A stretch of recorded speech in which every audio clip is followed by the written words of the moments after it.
Good morning. We are here for the August 12th, 2024 Budget Committee meeting. To my left, we have Deputy Mayor West, and to my immediate right, we have Mayor Stefan Roots. We're all set to go? We're ready to go. All right. Good morning, council members. Good morning. Good morning. As part of the Budget Committee, we are here to talk to you about the budget amendment that is geared totally and solely to the compensation issues of the changes. You have in front of you a PowerPoint that I will speak to and walk through, and you have the memo that was distributed last week, and I understand it was not sent to you earlier, a couple weeks ago, as was committed, so I apologize for that. So with that, just a friendly reminder that we're going to talk about totals and positions. We're not going to talk about names because of that being an executive session type of topic. So with that, You're talking about this? yes. What's the date on that? So, yeah, good point, is I sent it on the 7th, but I think it was created sometime in July. It was, the genesis of it was the original conversations that were had back in July with Mr. Leitner. Uh-huh. And I actually just forwarded the memo. I didn't edit it for things like the date. So good catch. So on the PowerPoint, just as a reminder, the budget was approved December 26, 2023. 2 out of the 3, you were not part of that process as I understand it. And as part of that, it was presented to council to be approved with compensation numbers in it for individual positions. Hold on again, I'm sorry. You said 2 out of 3 what? We're not involved. We're not part of the 12/26/23 approval. Just one. 2 of what? Count. 3 are you speaking of? Okay, you're right. I had it backwards. I'm sorry. So I was trying to establish that this is fairly new information for most of you. I mean, is this the 3 you're speaking Yes, of? Okay, yes, all right. That's yes. what I was trying to get. So without talking in code anymore, yes, I'm trying to understand and learn what's happened prior to me. And so part of this was, some of you have seen the total budget, some of you were not part of it. I leave it at that. So Speaking for Council Lady West, we saw the budget, we weren't a part of developing the budget. Right, That's what you so you weren't part of the development, you ended up having it put in front of you December 26th and said, here, approved. Okay, all right. So I understand the fact pattern was disconnects last year and lack of involvement. Actually, we're going to address that at the end of this component of it, to talk These about. are changes to last year's, Yes, Right. so at the end of the day, last year's budget when we were developing that. We met on 2 or 3 occasions before, putting it on for a vote. so my focus really is not on trying to second guess what did or didn't happen, is to focus on what we have in front of us and making sure that the budget has fidelity, integrity, moving forward. That's what I believe my role is in these conversations. So we had a budget that was approved December 26th. There was no built-in structure or allowance for accommodating changes. We found through the first 6, 7 months of the year that there were 3 types of adjustments needed. There was corrections needed, there were modifications needed, and then there were changes in organizational alignments and duties that were needed. So, and the other point is that the rules and laws allow for changes, and it makes sense that there should be changes when we find that they are needed in the due course of the year. So I flip to the second page, and I talk about, first, as context, there are roughly 55 vacancies within the 275-ish that were budgeted. There's roughly 55 vacancies throughout the year so far. And that adds up to a significant amount of money that are in vacant positions. There's clearly offsets such as overtime and shift differentials and coverage costs. But there's a substantial net amount that is sitting unused. And so the net upshot of the corrections, adjustments, modifications are 9 positions were deleted, 3 positions were deleted but were transferred to contracted positions. There were 11 new positions, and there were approximately 45 positions that were either increased or decreased in the actual compensation compared to what was budgeted. And that's a critical point, because they could very well have been administrative differences. It could have been that people were hired at lower rates than budgeted. It could be they were hired at higher rates than budgeted. It could be that there was a salary modification needed for some type of other change. So the way I approached this was, I presumed that everything happened as of January 1st of 2024. So that would be going backwards to January 1st, 2024, and have a full year impact, knowing that not every one of these changes was effective January 1st. So, and then at the end of the day, the net impact is $365,000 when, under that primary assumption, which includes the compensation and the projected benefits, again, as if it was January 1st.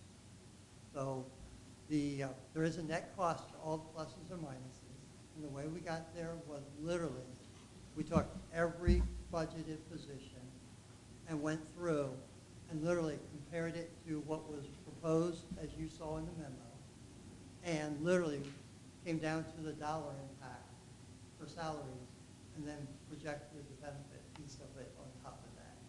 So we do know that there is fidelity to the numbers from that standpoint. And what it does is it gets the budget to reflect what is actually happening.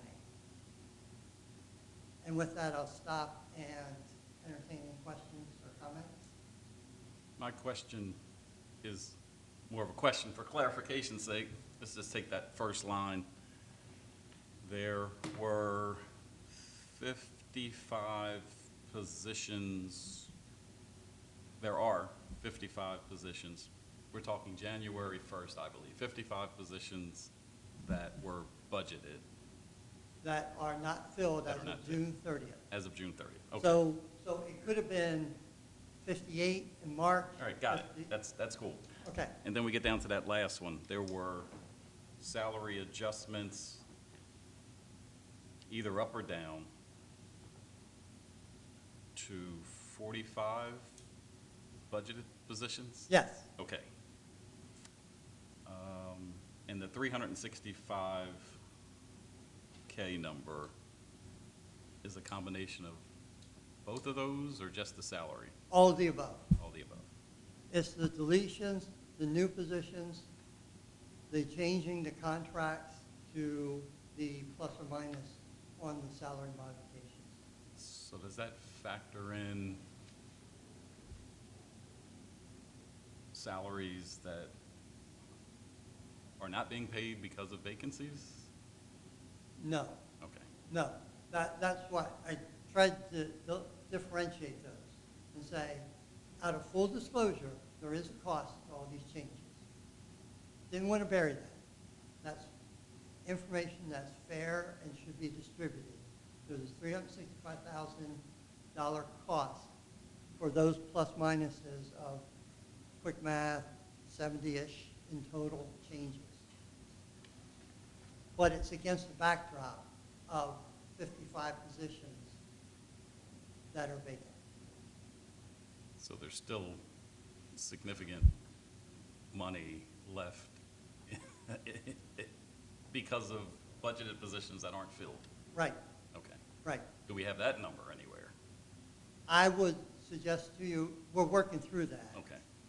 But simple math is, if an average salary is 50,000, most of the vacancies are the police, and their starting salary, I believe, is 49,000-ish. So take 50,000 times 55, And have roughly $5.5 million or something. and then you add the benefit piece of that, and then you subtract out the overtimes that are out there. It has probably two commas in it. It's probably $1 million to $1.5 million net. Okay. Thank you. How does that affect the bottom line of the budget Councilwoman, that was speaking to the approved mic. last year? So I'm sorry, how does that affect the bottom line of the budget that was approved last year for 2024? well, the vacancies in aggregate are going to make us favorable with the caveat, all other things considered. And then there's an offset here of the 365,000 that will be a negative, all other things considered. So the net of those two, which is what we're talking about, the compensation is, there's a favorable net that we're projecting. And the handicapping this is how many of the 55 get filled from July through December, and how many remain vacant. That's going to factor in, but at this point in time, it's clearly favorable net.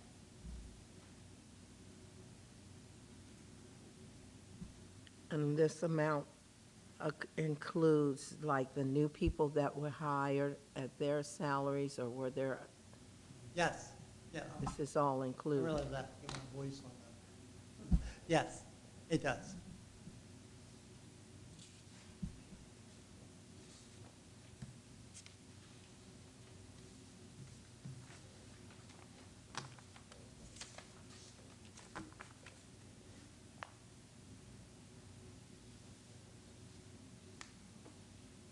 So we're eliminating the fleet supervisor? Fleet and building maintenance supervisor position will be eliminated.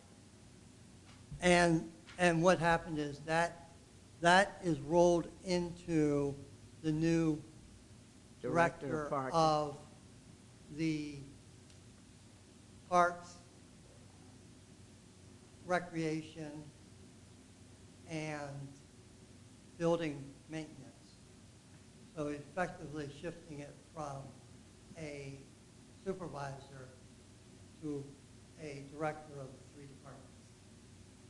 So we felt the easiest way, rather than is a swap out with a net, it was, the position was eliminated, a different position was created.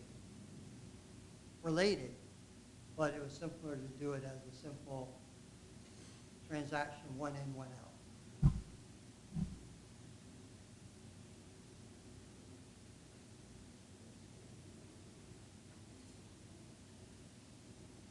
So the budget process is just beginning for 2025, is that correct? Yes. All right. And I'd like to speak to that, if I may. Anything else on compensation you would like to talk about? Well, my next question is related to what you're about to speak about, so go Which, ahead. okay, so I was going to talk about the budget scheduling, and you will be getting a memo before the end of today that will outline the dates through the rest of the year that culminate in a December 11th approval of the budget. We're not doing it December 26th. It'll be December 11th would be, and then there's a whole series of dates that lead up to that. I've gotten multiple different inputs to help ensure that the calendar is representative of what we need. And there will be multiple opportunities that council will be involved with. There will be 2 working sessions with council. We're going to split the budget up into 2 sections. We'll go through each of those sections with you on not at the detailed micro level, but more at the decision-making, trends, concepts levels. And then there will be ample opportunity for the public to be able to comment on as part of the process. The cool thing You is, said not at the detail well, levels? my approach has been we don't go line item by line item and say Oh, that's what I'm used to. $500 for this, for office supplies. It's more, where I would go with it is trying to help council in their decision-making and approval role is, are we addressing the needs of the community through the budgeting process and the resource allocations, which is what a budget really is. So one of the cool things that we're doing under JP Commissioner's role is we're actually going to have a mini forum on the trash and blight. And so we're going to have the different departments sit in the room and talk about what's the best way that we can have a coherent, cohesive approach to that, and are the resources aligned with doing that. So that's going to be a session that we're going to have, and and that's part of what the budget should be about, is not just check the box that we met the requirement, but is it geared to the needs of the community, and are we allocating the resources adequately, appropriately, to the best of our information and knowledge. So I would suggest to you, you're going to get the schedule, and there's going to be plenty of opportunity for council members to be involved, to be interactive with it. I heard too many stories about last year. It was too disconnected. I don't like that, and we're going to address that specifically. And then we're also going to have a build-up process. So this month, we're dealing with projected capital requests, larger items. People need equipment. People need vehicles. What are we allocating toward bridges, the big ARPA projects, that kind of thing? And then September will be more about the departments filling out their budgets. And again, are we allocating resources to what the needs are? I mean, I fully appreciate it all. We'll believe it when we see it. I get it. But there's a plan and a process to get us there. I appreciate the approach that we're taking for this year. But related to last year, the question might be a little premature, but if it is, let me know. Let's just say the year ended right now. Yeah. There's 55 vacancies on budgeted positions. That kind of tells me that was a poorly created budget. If you've got that many people budgeted and you missed the mark by that much. Is it a question of missing the mark by that much, or budgeting for beyond this year? Is it something that, are these vacancies going to be carried over into next year's budget and the year after? Because that's how it was sort of presented, that, you know, that org chart that was created had 58 vacancies on it to be filled over the next 5 years. To see them all budgeted for this year and 90% of them not filled, to me is poor budgeting. But I am not an accountant. I am not a finance guy. Tell me where I'm wrong, or. But you do have a detailed background. Well, tell me. Yes. You tell So, us. can I say all the above and walk away there? No, it's, I'm not going to use the value word of poor because it's hard for me to reconstruct what the intent was. Sure. There are strategies and tactics. So I would suggest that this year there's going to be more full disclosure on here are the vacancies, but here's how we tactically are going to manage that. So I get the concept that one doesn't want to have so many positions and then not budget for the vacancies, and then 2 years later, when you had the capacity and you had the build out, all of a sudden the questions have to be answered. Why did we survive at this? And we're now up to X plus plus. So I get that. But the other side of that is maybe a tactic is that we've already talked about how we're going to approach this is maybe they go on the schedule and they get budgeted individually, but then there's a tactical allowance for unfilled vacancies. So it doesn't, so it's, everybody understands what the rules of engagement are and what the impact is on the budget. I point out that there was a budgeted $2.5 to $3 million deficit on paper. Well, practically, that gets dissolved. So with having the vacancies. Mhm. So a little bit more communication and build out makes it one more layer of complexity, but it answers that second level question. So as we go through the rest of this year, we're going to start pushing out information that will help us lay the foundation of the differences in the 2024 budget to actual. And it's not going to have a value judgment on it that this is right or this is wrong. It's what it is. And so that part of my role is to help educate so that decision makers can make decisions with the best information available. That's my approach. And I'm hoping that we can go through that. And in that process, we will see where the differences are. And people will be able to make determinations that it was just a bad budget based off of the information available, or there are some places where there's a math error, and we just know it's a math error.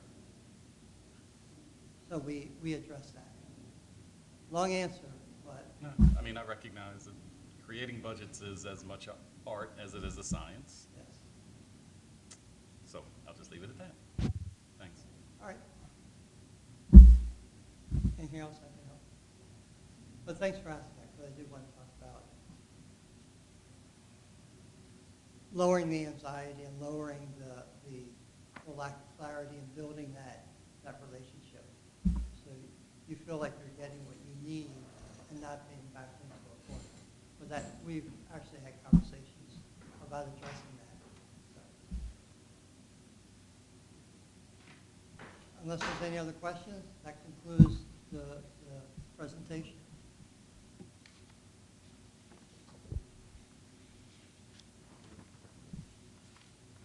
No, I don't have any questions.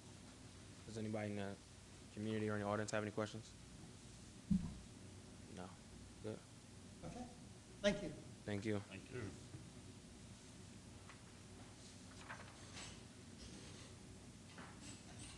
Any questions, comments, or concerns from any members of council? No? The committee in this case. Committee?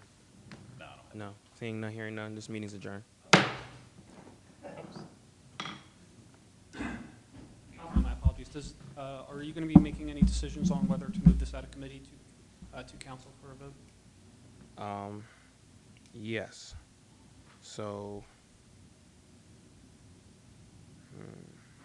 yeah, we could, yes. Thank you. So, yeah, you would just have to make a motion, and then it would be voted on.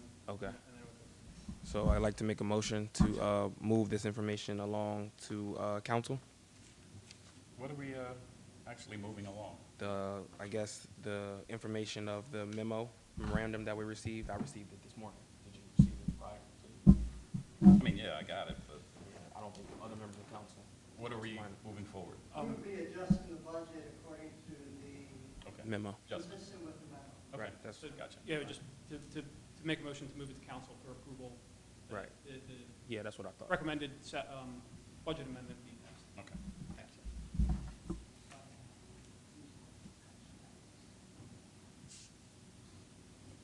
No, I'm saying I would ask that, because now, how does it move along? What does Jones do next? Like, what was in the next, that you go and tell Janelle who is going on at this council meeting, the next council meeting? That's the stuff that we need to know to be able to get the agenda working the correct way. That's correct.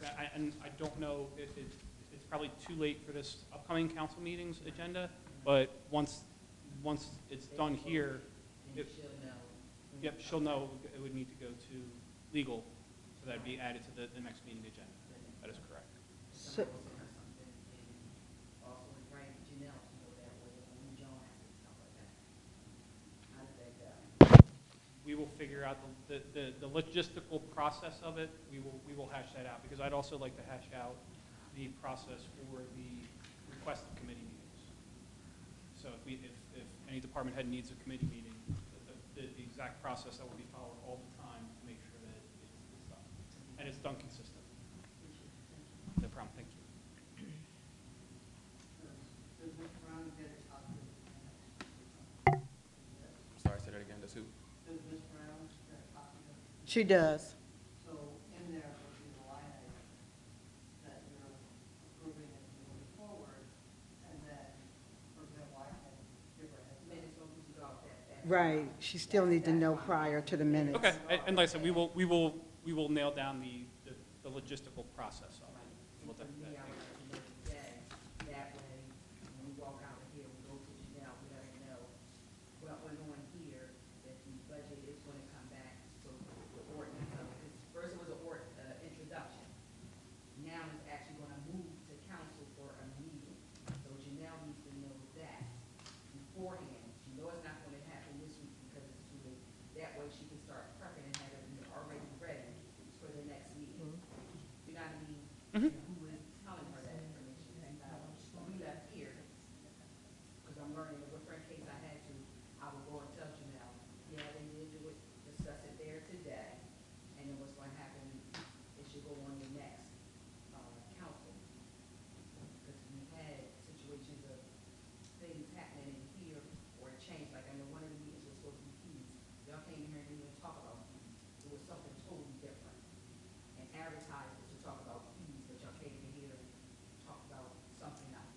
You know what I mean? So, yeah, we have to be consistent about what it is we're working on, because you gotta remember, that's what's being advertised. No, understood, correct, understood 100%, and then, we'll leave it at that. Thank you. Thank you. Okay, so just for clarification, because I did hit the gap. So this meeting was adjourned, but now the meeting is not adjourned. We're voting to move the information we received for the memorandum today to council, correct? So can I have a vote to move the information that we received today for the memorandum of the adjustment to council? I think you would make the motion, and then it would be seconded, and then there would be a roll call. Right. Correct. I'll make that motion. The budget adjustments out of committee to council. Second. All in favor? Aye. There we go. Thank you. This meeting is adjourned. Again? So I'm Quick telling with the gap. Janelle That was just, that they're moving the amended